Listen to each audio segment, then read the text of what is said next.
माझी कळकळीची विनंती आहे इथं बसलेल्या बहिणींना, हिस्सा मागू नका, दागदागिने पण मागू नका, आणि जी दिवाळी सणाला बोलवण करतो ना भाऊ, ती हक्काची साडी पण मागत जाऊ नका.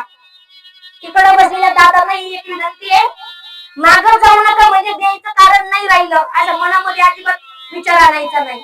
बहिणीला न मागता देत चला, असेल ना तुमच्याकडे तर न मागता देण्याचा प्रयत्न करा.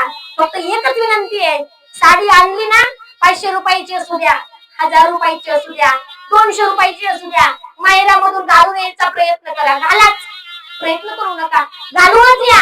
आल्याच्या नंतर आपल्या घरी आल्यानंतर काढून टाका, पाण्यात फेका, काही करा त्या साडीचं, पण त्या ठिकाणी घालून येण्याचा प्रयत्न करा.